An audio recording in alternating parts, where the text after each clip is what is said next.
one thing I always like to remind people is that most family offices are simply wealth creators. They're founders just like you. Most family offices and most of the ultra wealthy, they don't go around saying, oh, my name is Richard, I'm CIO of my own Wilson family office, etc. They might say, oh, yeah, we run a couple businesses, or we have a few gas stations.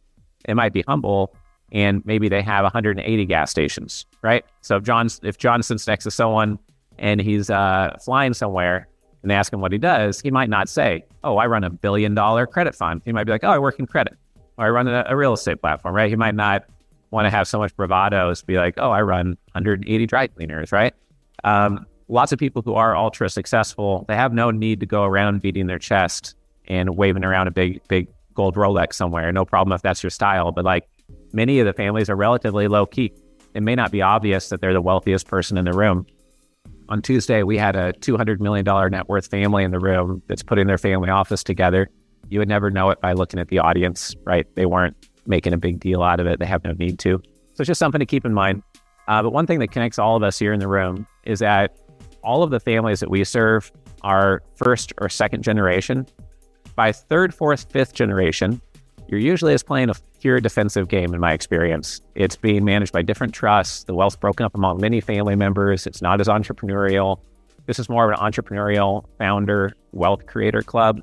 So what you have here are people running an investment platform, a real estate firm or development firm, CEOs of companies, or people who have built those things to such a degree that they're now a passive investor, a private investor, a family office, etc. So I think that connects all of us, and the ideas we share here today are meant to be helpful for any type of wealth creator, whether you're an investor or someone raising capital. Out of 75 slides today, there might be 2 slides that are really targeted to really help those who are looking to raise capital a bit more. Might be a couple slides targeted to those looking to invest more. We hope everyone in here raising capital or looking to expand your company gets to the point where your platform is so successful, you do need your own family office. You are now a passive investor. You do have the passive income to invest. So these are all ideas that should help accelerate your platforms, but also help you invest over time. So I think that context is important to set for today. So those of you who are on one side of the fence looking for investors, or you are a full-time investor, don't feel like some slides may or may not relate to you. They should almost all do so. Most of you are already familiar with who we are, unless you're invited as a guest here today, perhaps. But my name is Richard Wilson, as Andres said. I started the Family Office Club 17 years ago.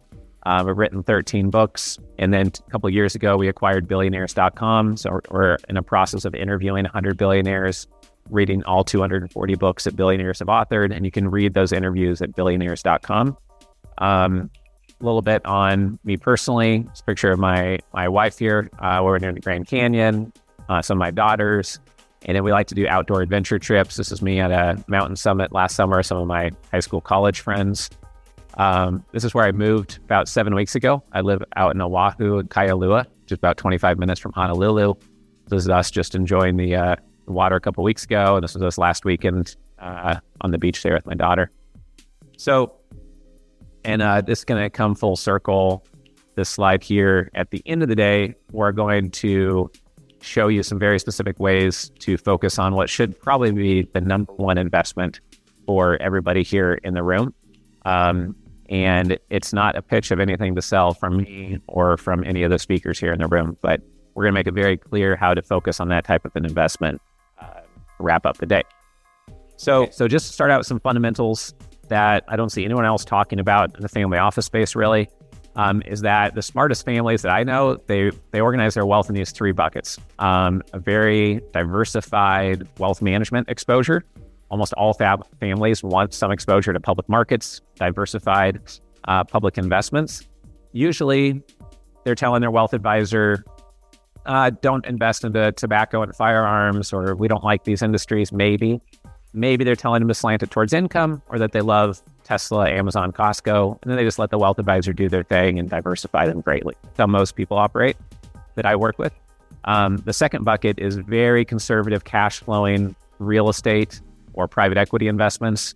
Most of the families I work with will put 5 to 20% into real estate development, which may have a bit more risk, but maybe better returns. potentially. But usually this bucket is seen as moderately risky, but it's thought of as pretty secure. You have different brain trusts managing different hard assets. And most of the families I work with, they have, on average, probably 20 to 40% debt on properties, LTV, maybe 50%. Most of the families I work with are not putting 70, 80% debt on properties. I just finished reading a book that's 730 pages long. It's Warren Buffett's annual shareholder letters for 50 years. You can't get it on Audible. It's a big fat yellow book. I'll show a picture of it later.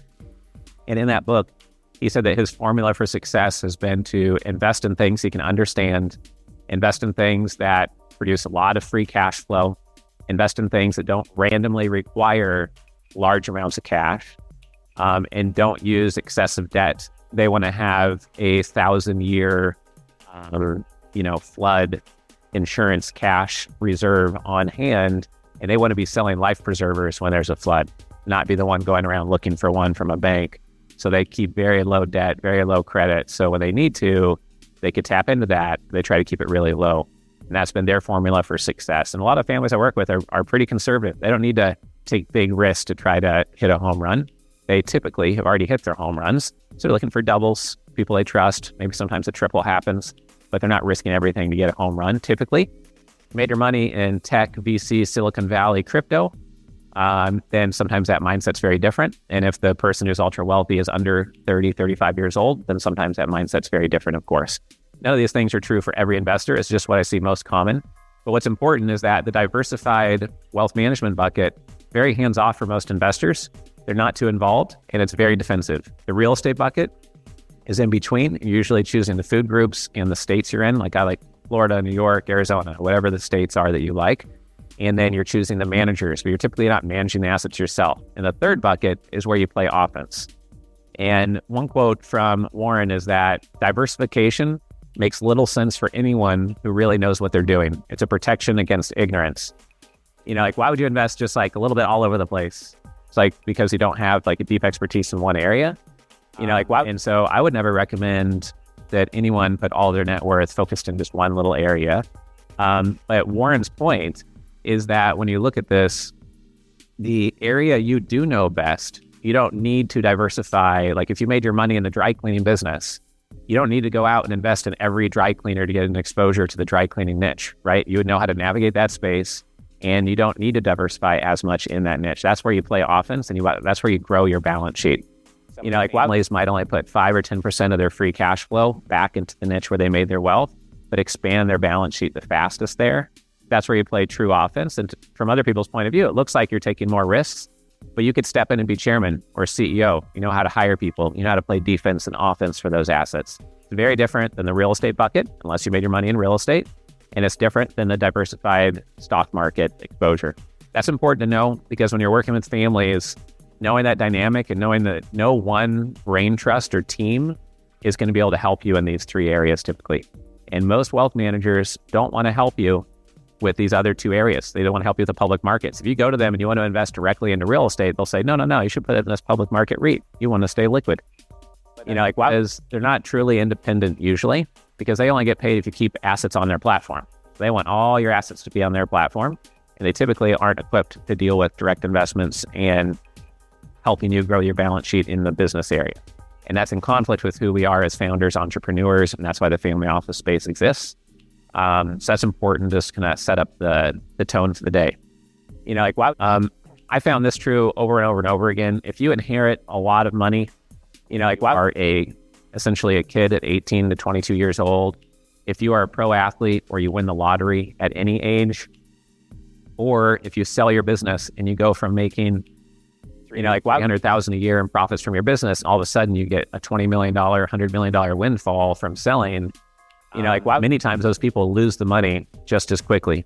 And a lot of pro athletes and lottery winners are worse off 7 years later or 7 years after playing pro. I went to A-Rod's house for a purchase of a sports team pitch, and he was making a TV show literally teaching athletes how to do business, how to be conservative, how not to lose all the money.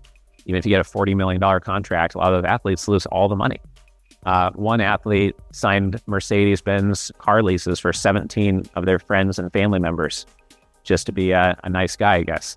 And so the point here is that if your financial IQ does not scale faster than your net worth, then there's going to be like a painful equilibrium, and your net worth is going to come right back down to wherever your financial IQ is, and you're going to lose the money. You need to learn 1,000 lessons that you have to learn along the way to keep the money. Like I will say, keeping it is harder than making it. It's a different game you have to play. And I think one insight here is that it's not about diversifying everywhere. It's also not about taking huge risks and putting all the net worth at risk, right? You can do both at the same time, as this graphic explains. The other thing about the family office space I always like to bring up is that for you, the whole point of having a family office solution is that it should be unique to who you are and what game you do want to play. If your goal is to play golf, you network a bit playing golf, and you're a deal maker, and you only do an hour or two of like work, and the rest of the time is networking through golf, and that's your form of work, then that's great. If you want to sit on a beach the rest of your life, that's great too. But like Curly says in City Slickers, the secret is one thing. And then Billy Crystal says, well, what's the one thing? Tell me. And it's like, well, you got to figure that out yourself. That's the point of a family office, is you need to figure out, sure what path you want to be on. And lots of times families don't get that figured out early enough, and they let other people design the path that they're on.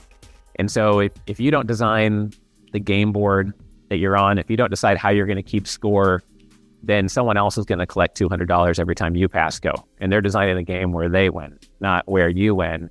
And if you've been smart enough as a founder to become very successful and wealthy, know what you're trying to do and what strategic goals are important to you. And it could be that locking up a institutional capital partner or locking up a strategic resource or asset is more important than growing your revenue or your profits short term. So just figuring out, which we have on this first page of the exercise here, what is the strategic game that you're trying to play? Like what is your goal? Because figuring out where to focus your time, where to focus your capital. We talk about strategic choke points a lot at our events, what choke points you should acquire. That's all different based on this game. You understand the unique game that other family offices are playing, the more you can understand how they think and how they operate. The capital raising side of things, and you're looking to work with investors more often, figuring out how a family operates and what deals they've gotten done before really helps you in securing an agreement with them. With some families, going to them and saying, do you want to be an LP in my fund? Oh no, sorry, we don't do funds. We like to do direct investments. Or they might say, oh no, sorry, pass, and not give you any feedback or not even respond to your email, right? They're too busy to respond to everybody that reaches out. But if you go to them and look for a strategic way of working together, and you see how they normally construct deals and put contracts together, you could offer a joint venture deal, a co-GP deal, a direct investment deal, a couple direct investments, and then they come into your fund, et cetera. So that's really important to keep in mind. I find that people that do not have an open mindset don't do very well in the family office space. And also those people who come and then pitch somebody and say, hey, we've got these great returns. It's the best deal you've ever seen. Here's your returns. Do you want to invest? Here's our IRR. Do you want to invest? It doesn't matter if an investor is in the market to invest in something. If there's no context around it, it doesn't matter what your piece of paper says. Anybody can put any IRR on a piece of paper. Really, there's like zero context. They would rather invest with someone that has a lower return, a much lower return, and know that that person is doing something unique and they have high conviction in how much they can trust that person, the value they add. They'd much rather give that person money. And so the equivalent story I always give is that if you're in the market to buy anything, a vacuum, a car, a watch, and you're walking through the airport and you're looking for your gate and someone says, hey, do you want to buy this Rolex? You're like, I'm going to my gate here. I don't know who you are. Even if you're looking to buy a Rolex, you're like, and that's what it is when you come in and you try to pitch somebody a deal and they have no context around it. That's why thought leadership is important. That's why events like this are important. And that's why understanding how families think is really important as well. So this is one tool that if you're not an investor, you could offer to investors as a helpful resource. It's one of the many tools that is in the private investor playbook handout that you have here. It's about 60 different fields that if you can complete this, give you a one-page cheat sheet for managing your investment picture as an individual or a family office, regardless of your net worth. And so if you don't have this, it's pretty hard to be on the same page as your spouse or your CEO or the next gen person you're trying to train, because if they don't know your values, your objectives, what deals you're looking at, who the service providers are, God forbid something happens to you, this can help people know where they're going, why we're going there at a very high level. And it couldn't get any more simple than this. It may look complex, but it really couldn't get more simple than this. But if half of the page is empty, then you probably have a lot of work to do in figuring out what is your game plan for these different areas. This is one of many tools we have available for family offices and investors here in the room. I'll stop for 1 second. Is there any questions about, this 3-part diagram I put up, or any questions about the dashboard? If you on to the next section. No.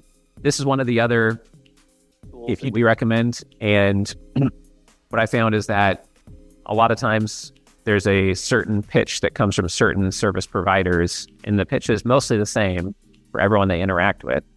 But the reality is, as an investor, unless you ask yourself these 50 questions or somebody asks you these questions, then you don't know where you're going or why you want to go there.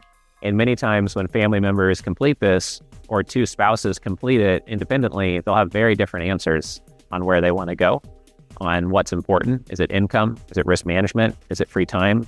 Is it stress? Is it making sure that they give money to the kids? Or is it making sure they don't give too much money to the kids, right? Two people might totally disagree with that. So it's really important to have these and go through these. It'll come up later as another point on why it's so important. But essentially, when you listen to somebody and then you make a recommendation based on knowing them so well, then you can really navigate that relationship in a way that respects where they're trying to go and be more helpful to them. So that's one of the reasons why we provide this tool for investors. How many people in here have values for your company formalized? So a good amount. These are the core values we have for Family Office Club. We found that these work in our industry and have been core to us being successful. I was in the Boy Scouts growing up. I'm an Eagle Scout, and I was talking with Dan Sullivan, one of my mentors, who started saying the Boy Scout oath. And so I could rattle off the rest of them from memory, and I hadn't said it in like 25 or 30 years. But Boy Scouts, they make you repeat it all the time. And they sit you down on a log, explain what it means to be kind or thrifty, etc. And I realized my daughters were not getting that. And so we came up with our own family values. These are the family values we came up with. And we punish and reward our kids based on these values. If we're not sure, like, hey, should we move to Hawaii or should we not? Hey, should we do this as a family or should we not? Then we look at these values, and then the decision becomes much more clear. But if it's so obvious that values help with decision-making, hiring and firing, which way to go next for the company level, why is it that almost no families have family values? You can be a startup company, and it helps you grow your balance sheet as a startup having values. It costs absolutely nothing. So why wouldn't it be the same as a family unit, that you can protect your family from bad decisions, unify the family, teach the next gen, etc. But how many people in here have family values on their wall at home and have formalized their family's values? If you have like 8 or 9 people here that have, I would encourage you to do that. If you do almost nothing, and if you're working with investors as clients, figuring out their values, figuring out how to work with them, and figuring out how do you find more investors that share similar values is a big part of being successful and being able to raise the capital faster. And if you're working with other peer families with the same values, it makes things a whole lot more simple. So I'd encourage you to formalize these. It allows you to make high conviction decisions on which way to go, who to go with to get there, who to partner with, etc. And it can make all the difference. That's a picture of my 3 daughters. This was from probably about 5-6 years ago. They wanted to buy a little electric Tesla car, so we made them earn the money through doing the lemonade stand. And we made them collect the money and call out to people to buy the lemonade and do all of that. And so we'd bring in $50 to $250 per day, and it would teach them lessons related to our values. They wanted to do it in front of our house, but we didn't have enough foot traffic there, so we went here. right about a block away from Starbucks where there's like maximum traffic going by. So we taught them that lesson. And then recently we recorded my 9-year-old saying, would you like some ice cold fresh strawberry lemonade? And it had a Bluetooth speaker, and I recorded it on my iPhone, and we put it across the street at the stoplight. And then when people walked across there, I'd push play on my phone, and this voice would come out of the bushes, and then they would look around, and it closed a good percentage of people. So teaching them to use technology, et cetera. And it's a lot of fun, and makes it so we don't spoil them by just giving them money. So now that they're getting older, many of you have older kids that are even a little bit older than my own. We're looking at like, how do we buy them a vending machine? How do we spend $2,000 to $5,000 and buy them some sort of little mini business where they set the price of the thing, they have to restock it, they have to keep track of the high level financials just to get used to like what that is like. Because I know for me, seeing my dad run his own business growing up, and I started 5 businesses before I was out of high school, I learned a lot of mistakes before I actually got into a business that was scalable and made sense. And when you run a business that's painful and no one wants what you sell, you learn what it's like to work really hard and no one cares and you get nothing from it. And that's important to know, to know when you can feel the gravity of demand is really sucking in and wanting what you have. The gut feel. There's a Harvard Business Review article that said, should you trust your gut? And the conclusion of all these scientists basically was that depends on what your gut is made out of. So you shouldn't trust your gut if you don't have experience in that space. You should defend against ignorance and diversify, like Warren Buffett says, right? So the point is to train the next gen early so that their gut is made of something. And hopefully it's made of the values that made you a success to be here in the room. And I think that's really important. So when it comes to next generation planning, there's a saying that you want to give your kids enough money so that they can't do nothing, but enough money that they can do almost anything. For many families, it's giving them just emergency money for a medical emergency, maybe money for their school, and maybe helping them get a down payment on a house. And for some entrepreneurial families, they don't inherit any other money. So if they come to the family with a business idea, and then the elders of the family, if they approve it, they make a loan or help them acquire that business or help them sign a letter of credit, et cetera, to get a loan for that business. And you help them create value in the world. Because without struggle, there's no fulfillment. Without challenge, there's no growth. And you just spoil the kids' motivation to do anything when you shower $5 and $10 million down upon them, especially early on in life or even midway through life. If you know when you turn 35 or 40, you're inheriting $10 million. So about college, who cares what you do, right? Let's go to Miami, buy a condo and live the good life, I guess, right? And that happens with a lot of families. So I wanted to bring that up. And I also wanted to a chance here to do a little networking. Before we network though, if you have any notes you want to take for yourself on the wealth management component of your wealth, real estate, and then where you're going to be playing offense. And again, in offense, families are usually focusing on just one or two niches. And it could be that you made your money in car dealerships and you're so burnt out on it, you never want to step on another car lot in your life. That's fine. You could say going forward, we're going to focus on stem cells or crypto or cannabis or whatever niche you want to do, manufacturing. And if you look at 100 deals in the manufacturing space only, and you go to manufacturing conferences and read books, et cetera, after 100 deals, you'll start to see a good apple versus a bad apple, et cetera. And that's fine. You can play offense in a new niche, but it's one or two niches usually here. Even for multi-billion-dollar families, I don't see them doing really well playing offense in more than 2, maybe 3 niches if they're worth billions and billions of dollars. And have an idea for that. Maybe something to work on. Your family values, if you know what they are, you just need to formalize them. And you're like, oh yeah, I'm sure everyone knows their family values. Well, if you actually ask your family members, I guarantee you they'll say something different than what you think they are. Or they'll say, I'm not sure, this, that, or the other thing. And then figure out what game are you playing? How do you know when you're winning? Is your goal to be worth as much money as possible at any price? And not have a social life, not to spend time with your kids, go through 7 spouses and sacrifice your health? Probably not, right? Probably not the game you want to be playing. So being really clear about how you want to win and your version of winning. And hopefully within your business niche, you define such a unique game that no one else is playing the same game as you. It's a lot easier to win when nobody else is playing the same game.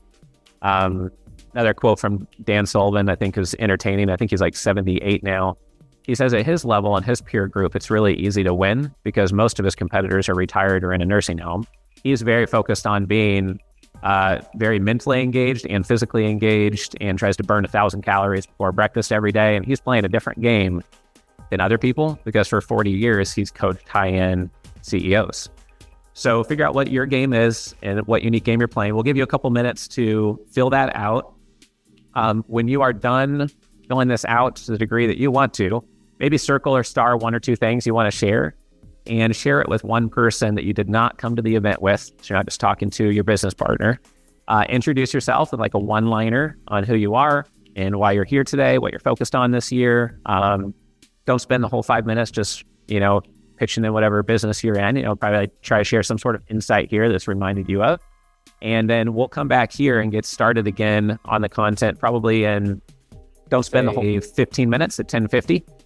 So maybe take a couple minutes to fill out some parts of this that you haven't already, and then take 5 minutes each and get in groups of 2 and just share some insights with each other. And then if you're online with us today, we're going to break you into small groups. We'll probably put 3 or 4 in a group online because every now and then there'll be someone who's spaced out, even though they're in the Zoom room and they're out getting a coffee or something like that. And so we'll put a few extra in the online Zoom rooms and do the breakout rooms and give you a couple minutes each to share. So feel free to break into groups as soon as you feel you're ready. And we'll come back here in just a little bit under 15 minutes.